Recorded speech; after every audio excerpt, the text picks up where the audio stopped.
I am inviting you to watch the full discussion of me and Dr. Nazarian on how AI is transforming architecture in the future. My guest Tayyiba has worked as a university lecturer and as well as an architect in many architecture consultancy companies in Afghanistan. Before we start, I just want to make a quick disclaimer. The views shared by my guests are their personal opinions and do not necessarily reflect my own. Dr. Nazarian, welcome to the conversation. Thank you so much for inviting. So I've already spoken about you to my audience, and I just want to double check it with you. So I've said that you've got a PhD from Tehran University, and then you're currently pursuing your second master at the University of Padua. You've also served as a former lecturer at Avicenna and Payam-e-Noor University in Kabul, and you have worked in many architecture consultancy services in Kabul. Is that right? Yes, I want to mention University of Tehran. Yeah.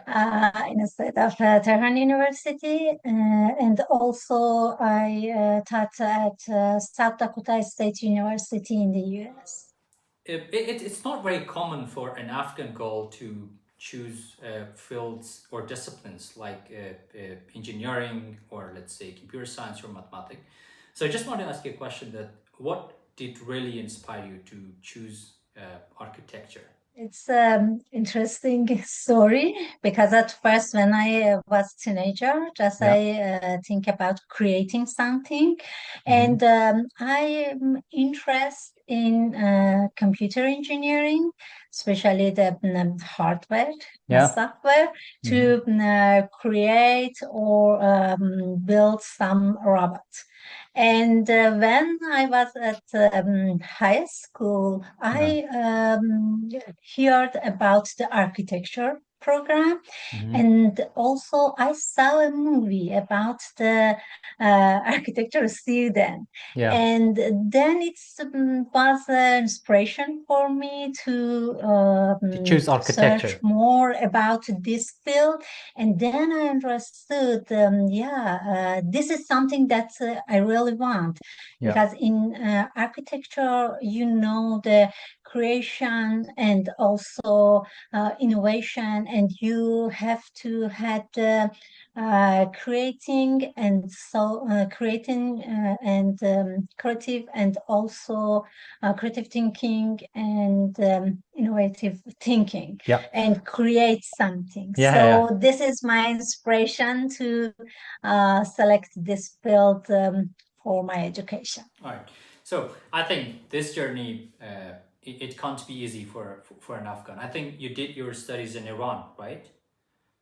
So I just wanted to, So I just wanted to ask you a question that what was some of the challenges that you have faced during your studies in Iran? Because I know it wasn't, and it's not really easy to live in Iran as a migrant, as an Afghan migrant, especially. Yeah, exactly.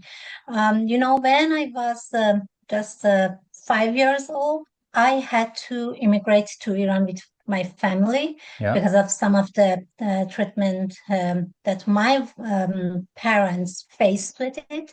So we had to move from Afghanistan to Iran. So I educated in Iran from elementary school to high education. But every year I faced with several challenges because there are some limitation for Afghan and also immigrant in Iran, and each year we need to receive or obtain some permit for submitting in the university and enroll in the school and then in university. So I had several problems, but with my father and my mother completely support all of us, and so because of that, we tried a lot to continue and try to obtain our goals. So we didn't stop, and we went forward to obtain our goals. So yeah, these are, and in each part we had several challenges, especially I mentioned in submission in the school, in the, for example, we had to pay money for free education. It's not free education for immigrant. Yeah, and I think some of those challenges are still in place for Afghan, and I hope those things are just getting solved as soon as possible. So we're not going to mainly focus on what is happening. I just hope for a better future for all Afghans who are living there to be able to get the education, because that is the fundamental rights of every individual to get a good education. Yeah. So your story must be inspirational, and I believe it is. So I think you have done a lot of achievement as well. As I mentioned, you got a PhD in architecture from University of Tehran. So I just wanted to ask you that what is that one project or a research or achievement that you are most proud of it during your studies? There are a lot, I have over 15 years experience in professional practice, and I worked in several consultant engineering in Iran, also in Afghanistan, when I returned to Afghanistan. And also I have several publication research in my field. But one of the biggest achievement you could see, project for me, and also the recent project that I collaborate with some of the engineers. It was 18 stories luxury towers, and this is the sustainable building. This is the sustainable residential building. Excuse me, Dr. Nazarian, where is that? Where is that building exactly? Is it in Iran or Afghanistan? In Iran, in Mashhad. Iran. Yeah, okay, that's great. Sufia Tower. I worked with this company for 15 years, and at recent years I worked as a designer and also as a supervisor for implementation of this building. It was a great experience for me. And also I had this chance to work with numerous engineers, contractors, and workers. And inside I had several activities because I had to make sure the implementation it's completely based on the design. And we had several conflicts between the architecture and also mechanical, electrical, and structural system. And I tried to solve these challenges. And and also because it's a smart building, and we had to consider some of the strategy for sustainability. I know you have a lot of stories, a lot of inspirational stories, and I think I just couldn't sit here and listen to you for a long time. But as the time is limited, let's just move on to the very specific question that is related to your talk today. So this talk is specifically about AI across fields, and today what we are going to talk about is how AI is transforming the field of architecture. So the very first question that I want to ask you is that how is your understanding of AI? So what do you think of AI? So when you hear I'm sure that you have had this hype about AI, hypes about AI since 2022 especially, and I just wanted to hear very short from you that what do you think of AI, and then we move on to more a technical question about AI in architecture. Could you please tell us what is your understanding of AI? Someone's mentioned AI can replace with human, but I believe that AI is a tool. Yeah. So you can use this tool to improve your skills. You can use these tools to analyze the data. Yeah. And so I believe that AI helps us to analyze fast. Yeah. And also because we cannot obtain all of the data and information right Yeah. now. Yeah. And at the quick time, we Yeah. analyze all of them and Yeah. then find the best one.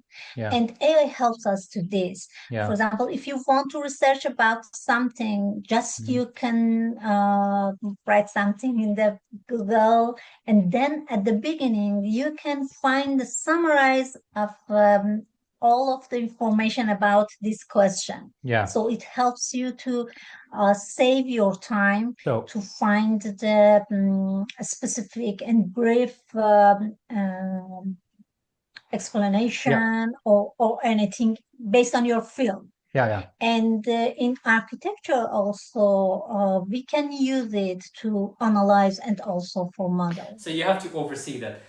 That's okay. That's a good point. So let's just move on to your industry. So you are an architecture engineer in architecture industry, and how do you think AI would change your industry, which is architecture? Okay.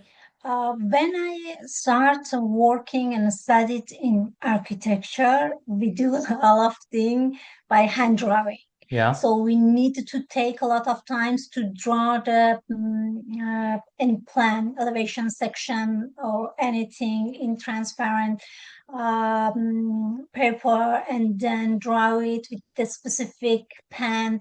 And if we made a mistake, we need to redo the time. entire process. Yeah, repeat it and draw it again.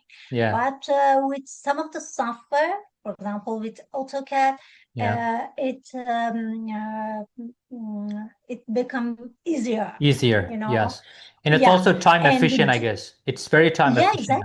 Exactly. For example, just with one copy, you can copy the plan in the other side of the file, and you can edit it. Yeah. It's not necessary you draw it completely. Uh-huh.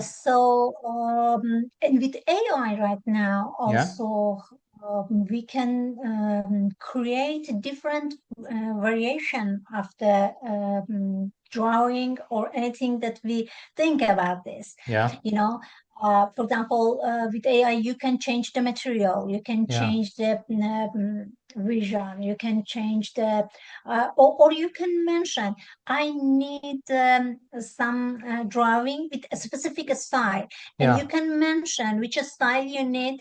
You mention the features of the styles, and then the AI can create for you something based on your information and data that you give it. So it's very efficiency for saving the time, and also show you a different version of your idea. You think that AI is just an augmented tool? It's just augment your ability. Yeah, I believe that. Because as a human, I need to make decision. You know, so as a human, I need to say something to AI to do this or to and then do that. So it should definitely I'm over there. Yeah. So if I understood that right, what you say is depending on the type of prompts that you provide for the models, the AI models would give you the best result in your work with in a fewer time, with more quality. Like, for example, if you were doing something in the past, you could have done everything with pen and pencil, and then you have to take that idea to decide and implement it. And you could see if it was wrong, then the entire thing would just blow up. But what you can do with AI is just doing everything on your computer, and you can see the results before you even take that idea to the implementation. Is that right?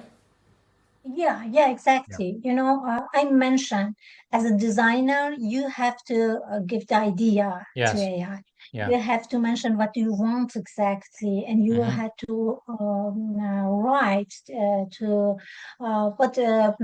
what exactly you need for your result and outcome. and then you can create it. And it's not exactly about the modeling, because also it can helps to analyze the data. We need a lot of data for designing. We have to consider, for example, the climate data and history and how we can use it in our design, about the sunlight, about the wind, about the every climate factors, or about the energy efficiency also. We can consider some of the data and information to affecting our design. So AI can help us to find the best solution or best alternative for our design. Yes, you're right. So just a personal question. This is the integrated design, we have to consider all of them. So idea. I'm just going to ask you a personal question, and then based on that personal question, I'll just go on to form the next question. So when exactly did you start architecture? So on which year was it? Could you just tell us? The year? Yeah. 1997. 1997. Okay, that's just a year after when I was born. Just to okay, yeah. Okay. So looking back at the time that you just start architecture, how has your field changed compared to when you just started that? And what roles has the technologies has played since the time that you've started up to today, that AI is just trying to somehow taking over the field and trying to augment the architect in every fields that you mentioned? Could you just please tell us that in general how it has changed? So I know that you mentioned that earlier you're doing things with pen and paper, and now so if you just give me in a scale of again 1 to 10, so you think how much has this new technology has impacted your field since you started that? It's really difficult to mention the scale, but if I compare, and I also mentioned, we had several software at that time. For example, we start with AutoCAD 14. This is the first version of the AutoCAD under the Windows.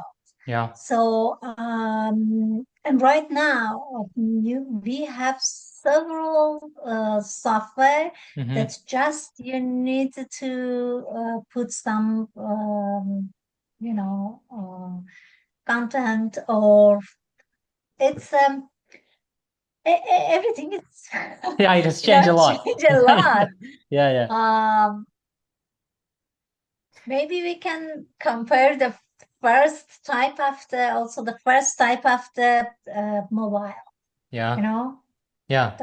Maybe you heard about this. The first type of the mobile just had some of the keys. It looked like a phone, just exactly phone. And right now you can see we can use the phone for doing everything. For do everything, for photography, for recording the voice, for checking the news, email, and so on. So in architecture also, I believe that we have this changer.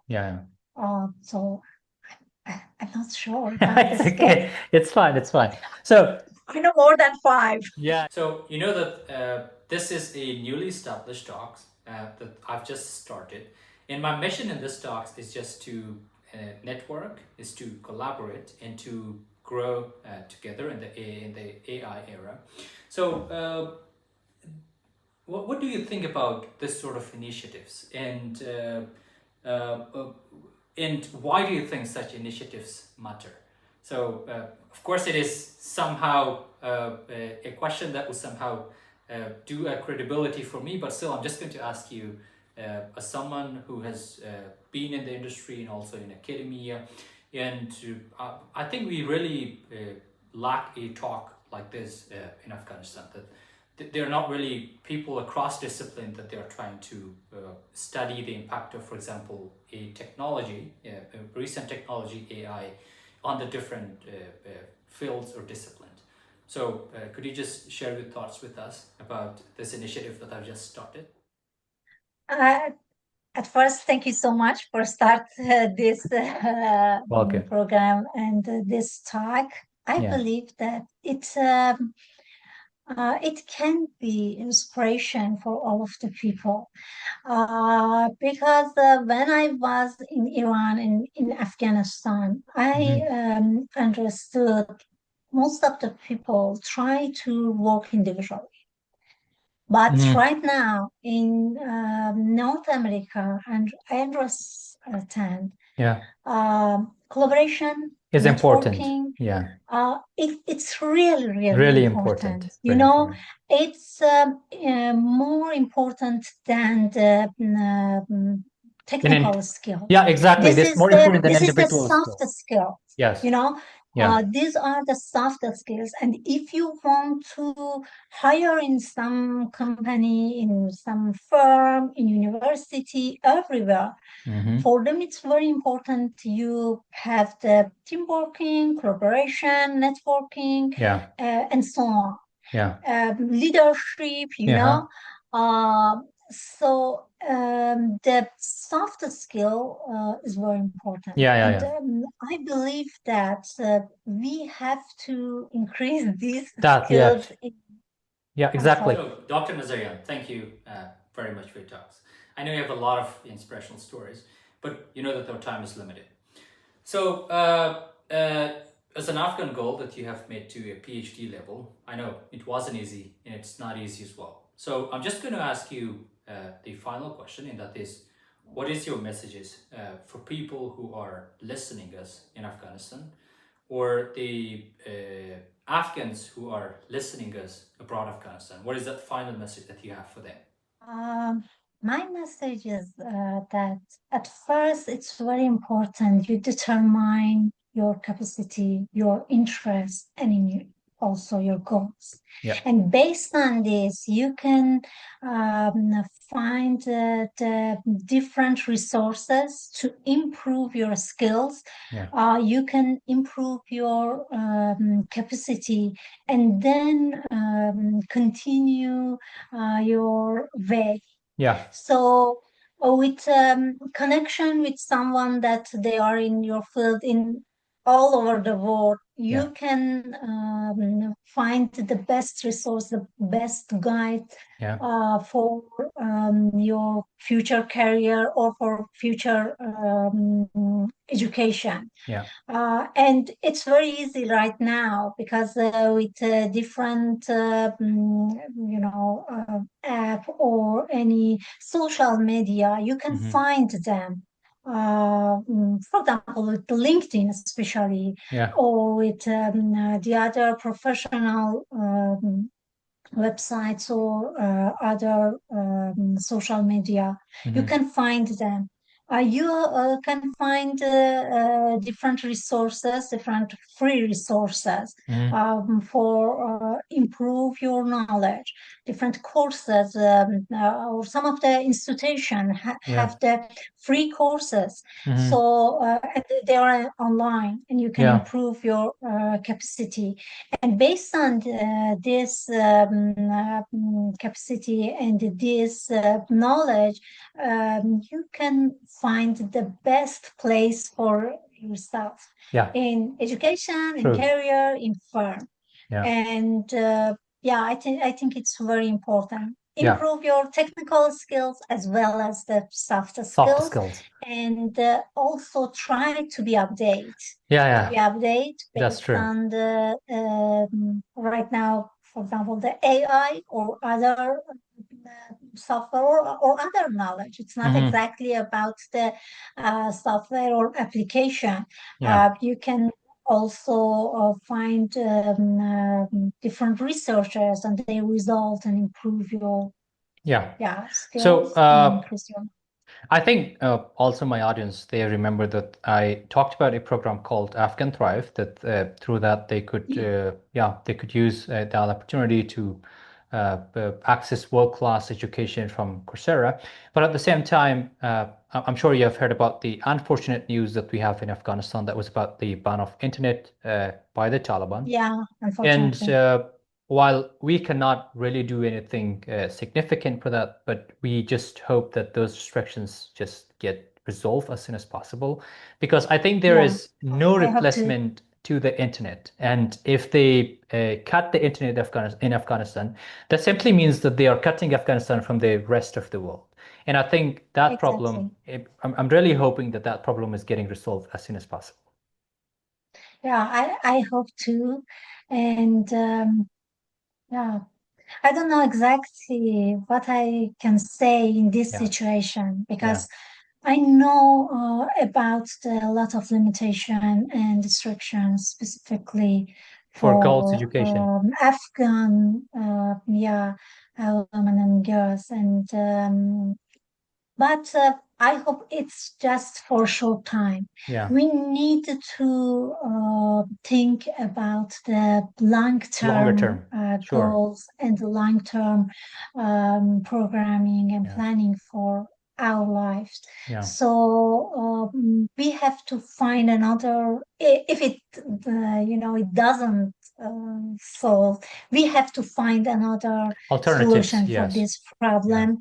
But right now, this is the only things that we can do. Mm-hmm. If we access to internet, or maybe some courses, or any other resources, it's not exactly about the internet. We have the library, we have some other people that right now live in Afghanistan, and maybe we can access to them and contact with them and receive some advice or some resources.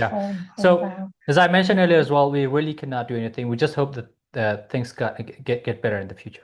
So thank you very much, Dr. Nazarian, for your time, for your valuable insight, and really have a good day, and see you then. Thank you so much again for this invitation, and I hope this discussion and this talk helps to many of the Afghan people, not exactly the women, and it can be inspiration for them to find their way. Yeah, thank you very much. Thank you so much again. Thanks. And Bye-bye. Have a great day. Thanks to Dr. Nazarian for sharing your thoughts. If you like the conversation, please consider liking and subscribing to the channel. I'm looking forward to seeing the next one.